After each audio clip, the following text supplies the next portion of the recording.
Buenas, este es el equipo de exposición número 1, conformado por Abraham Araujo, Ausber Rivera, Jesús Bielma, Leonardo Mesa y mi persona, Willer Roca. Nosotros tenemos el placer de darles los puntos introductorios de la computación, que es una computadora, algoritmos, estructuras de datos y las técnicas de programación. Empecemos por lo básico, que es una computadora. Una computadora es una herramienta diseñada por la humanidad capaz de realizar cálculos complejos de manera rápida, con los cuales se realiza una serie de instrucciones. Esta serie de instrucciones se denominan programas. Las computadoras actualmente son traídas a nosotros gracias a la implementación de varias tecnologías. Los tubos de vacío, las tarjetas perforadas, entre otras. Junto a esto, la primera vez que se vio una computadora fue gracias a Charles Babbage y Augusta Ada Byron, debido a su invención de una serie de máquinas capaces de realizar cálculos. Como todo lo hecho por la humanidad, requiere de un modelo que especifique sus componentes, cómo se relacionan y bajo qué condiciones funcionan. Para la computación, esto es la arquitectura del computador. Los componentes para que una computadora funcione son el disco duro, que es el lugar donde se almacenan las instrucciones y los datos, el procesador, que es el cerebro de la computadora, encargado de procesar toda la información entrante, siendo este un chip de silicio compuesto de millones de transistores. Los dispositivos de entrada y salida, que son aquellos encargados de enviar la información que el procesador y el CPU hayan procesado a los diferentes dispositivos de salida, tales como altavoces, pantallas. Y las partes de entrada, que son aquellos que reciben los datos suministrados por un usuario. Teclado, micrófono, cámara. Memoria RAM, que es la memoria de trabajo de la computadora, donde se indica la dirección en que se encuentra la instrucción a realizar, y el software, que son el conjunto de programas o instrucciones que deben ejecutarse para que le den vida a una computadora. Las computadoras de hoy en día se basan en la arquitectura de von Neumann, dado por el concepto de programa almacenado, donde la memoria es dividida a la mitad, una parte para las instrucciones y otra para los datos del sistema. Muchas gracias. Abraham Araujo proseguirá con la información.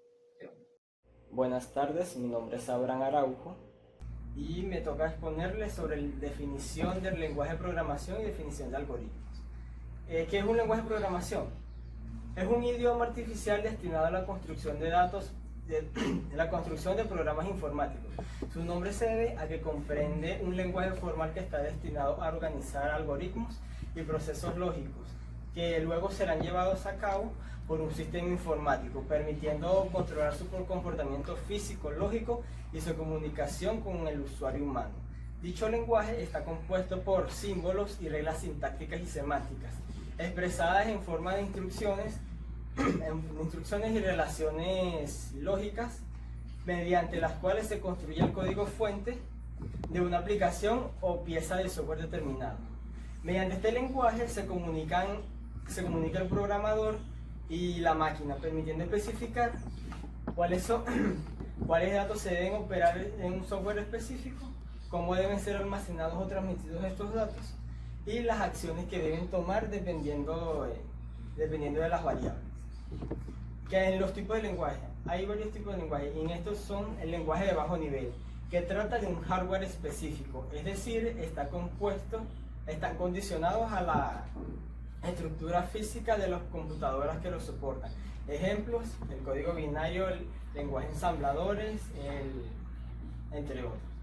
También está el lenguaje de alto nivel, que aspiran a ser un lenguaje más universal, es decir, más cercano al lenguaje humano. Y entre ellos están el Java, Python, Pascal, que se acercan al lenguaje humano y es más fácil de expresar. Y este se puede pasarse a diferentes computadores. Y está el lenguaje de nivel medio, que es un punto medio entre los dos anteriores, pues permiten operaciones de alto y a la vez la gestión local de la arquitectura del sistema. Ejemplo, un lenguaje C. Definición de algoritmos. Es una serie ordenada de instrucciones, pasos o procesos que llevan a cabo a la solución de determinado problema.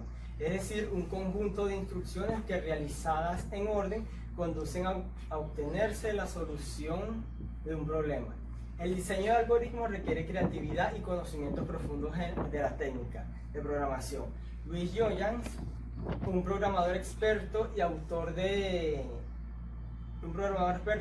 muchos libros acerca de la lógica de programación, nos dice: en la ciencia de la computación y la programación, los algoritmos son más importantes que los lenguajes de programación o las computadoras. Un lenguaje es solo un medio para expresar algoritmos y una computadora es solo un proceso para ejecutarlos. Los algoritmos también son independientes de los lenguajes de programación. En cada problema, el algoritmo puede escribirse y luego ejecutarse en un lenguaje diferente de programación. El algoritmo es la infraestructura de cualquier solución. Los algoritmos se caracterizan por ser precisos, es decir, definirse de manera rigurosa, sin lugar a ambigüedades, definido, que si se sigue dos veces se obtendrá el mismo resultado, y finito, que debe terminar en algún momento y producir un resultado concluyente. Y por último, los tipos de algoritmos. En estos son dos. Está el cualitativo, que es cuando en sus pasos o instrucciones no están involucrados cálculos numéricos, es decir, encontrar un tesoro, encontrar pasos para tomar café, receta. Otro ejemplo sería la cocina siguiendo una receta, entre otros. Y cuantitativo, que involucran cálculos numéricos. En un ejemplo de esto es la solución de un factorial, solución de una ecuación de segundo plano o encontrar un mínimo común múltiplo. Bueno, entonces podemos concluir que el lenguaje de programación es solo un idioma que entiende el computador. El algoritmo es la configuración para la solución de ese problema y el computador procesa todo el algoritmo. Muchas gracias. Buenos días, mi nombre es Ángel y voy a hablar sobre lo que es la representación de algoritmos, el diagrama de flujo y el diagrama de bloque. ¿Qué es la representación de algoritmos?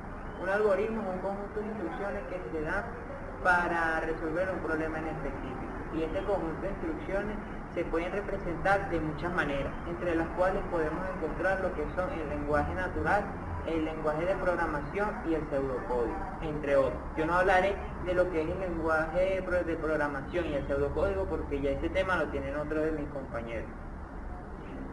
¿Qué es el lenguaje natural? El lenguaje natural es un lenguaje que surge de manera espontánea en los grupos de una población o de amistades, para comunicarse de una manera más fácil. Uno de los ejemplos que podemos encontrar en Venezuela sobre este lenguaje es la palabra pana y chamo, que se utilizan muchas veces en grupos de amistades para referirse a otra persona y esa otra persona va a entender.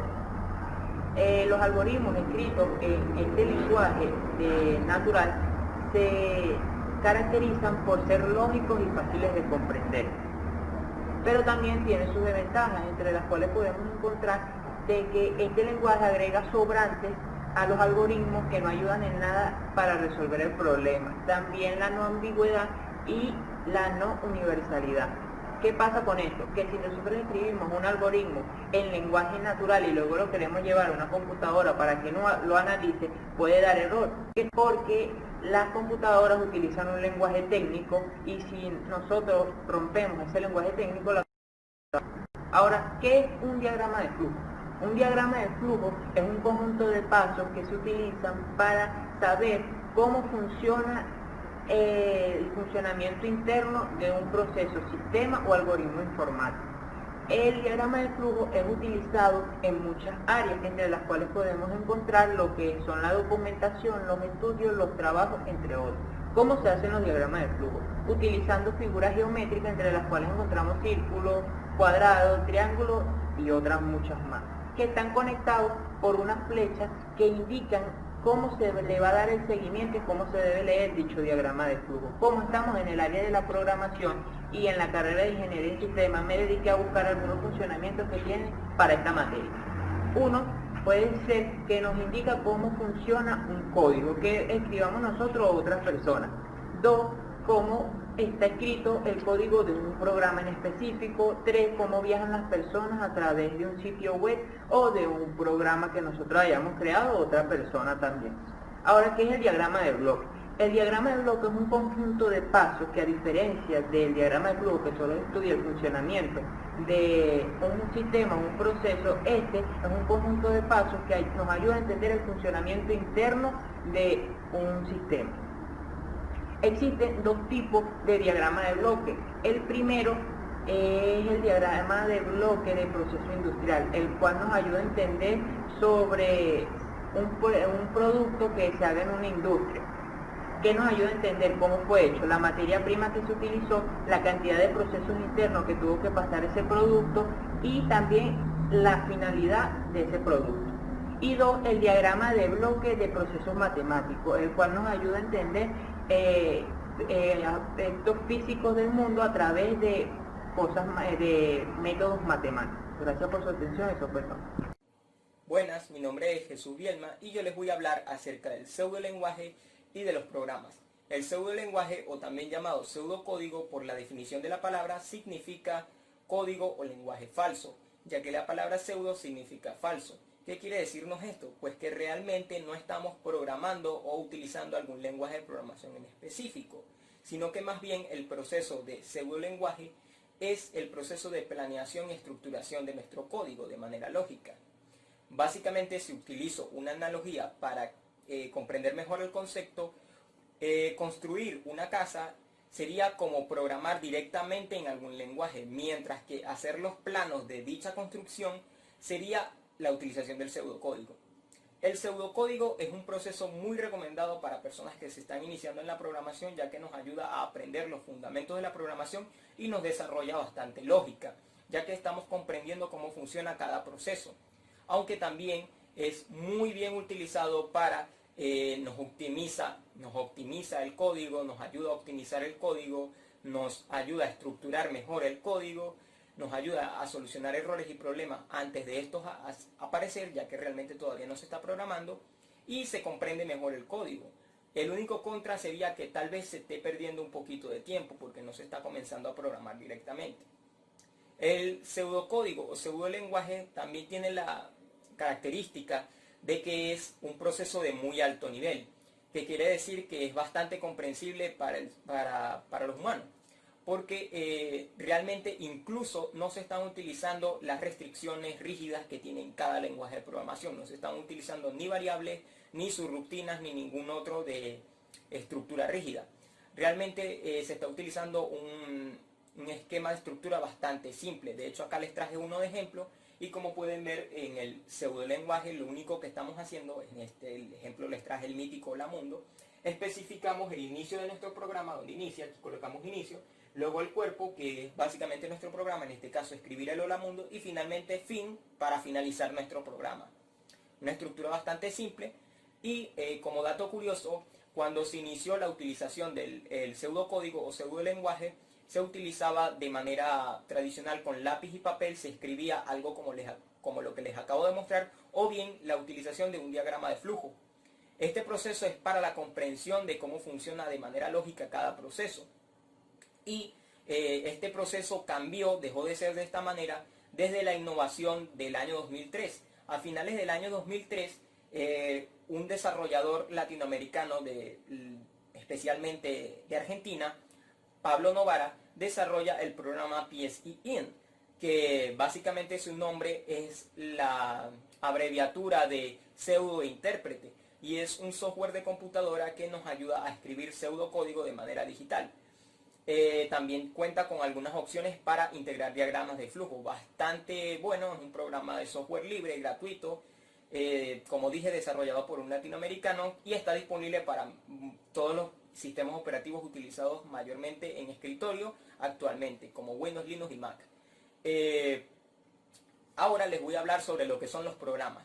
Un programa es un proceso de ejecución de tareas u órdenes o un conjunto de actividades. Un programa informático es básicamente lo mismo, la ejecución de un proceso uno tras otro. Puede ser uno o varios procesos. Los programas conocidos hoy en día, más utilizados como los navegadores, exploradores de archivos, entre otros, utilizan millones de procesos. Sin embargo, un programa, como lo dice la definición, puede ser uno o varios procesos, por lo que aquí les traje un programa bastante básico, nuevamente la utilización del ejemplo con el Hola Mundo. Esta estructura que están viendo acá la hice con el lenguaje de programación de Python, pero la estructura es muy parecida en la mayoría de lenguajes. Como podemos ver, lo que estamos haciendo es print, que significa imprimir, y dentro de los paréntesis, dentro de las comillas, lo que queremos imprimir por pantalla. En este caso, Hola Mundo. Si damos a Enter, nos devuelve el Hola Mundo, que es básicamente lo que estamos haciendo en este proceso, es imprime por pantalla lo que esté escrito dentro de los paréntesis, en este caso el Hola Mundo. Espero que les haya gustado mi exposición. Muchas gracias por su atención. Mi nombre es Leonardo Mesa y yo abarcaré el tema de las técnicas de programación. Hablando en términos generales, a los estilos de programación se le llaman paradigmas. El paradigma con el que todos aprendemos a programar es el secuencial. Aquí las instrucciones van de arriba hacia abajo y las órdenes se dan una tras otra. Antes de los años 70, los programadores utilizaban en los lenguajes de programación el comando goto para realizar una bifurcación condicional. Esto conllevaba muchas veces a que se dificultara la legibilidad y que no se conservara un contexto lógico. Ante esta crisis de software, se comenzó a plantear si se podía desarrollar de manera sistemática una metodología general y disciplinada que permitiese desarrollar programas más refinados. Como respuesta a este planteamiento nació la metodología de programación estructurada. Este modo de programación permite a los desarrolladores fragmentar el código fuente de sus programas en bloques lógicamente estructurados. Estos consisten en bucles, comandos condicionales y bloques lógicos. Edgar Dijkstra, principal opositor al comando goto y al lenguaje BASIC, ideó una teoría relacionada a la programación estructurada que expresa que a la hora de diseñar un programa era conveniente tomar en cuenta el teorema estructural, que expresa que se puede compilar cualquier programa utilizando solamente tres estructuras de control. Estas son la estructura secuencial, la estructura de alternativas y la estructura repetitiva. En cuanto a las estructuras de control, la estructura secuencial es donde simplemente se ejecutan dos o más secuencias de operaciones o comandos. La estructura de alternativa es donde se hace la selección de un comando entre dos o más posibles alternativas, y la estructura repetitiva es donde se repite una operación o comando siempre que se cumpla una determinada condición. Entre las técnicas modernas de programación, la programación orientada a objetos es el paradigma más usado en el mundo. En este paradigma, los elementos de una casa, por ejemplo, son objetos, y estos objetos tienen datos y funcionalidades. Con la programación orientada a objetos, pasamos de tener un código de arriba hacia abajo en el que las funcionalidades están mezcladas y pueden ser difíciles de separar o escalar, a un sistema en el que tenemos estos elementos llamados objetos, que están separados y que son capaces de comunicarse entre sí. Entre las características más básicas de este paradigma tenemos la abstracción, que se trata de la descomposición de sistemas complejos en otros más sencillos. El encapsulamiento, que es básicamente el ocultarle información a otros objetos. La herencia, que es el proceso mediante el cual un objeto hereda las características de otro. Y el poliformismo, que es el proceso por el que un objeto es capaz de a actuar de diferente forma en función del mensaje recibido.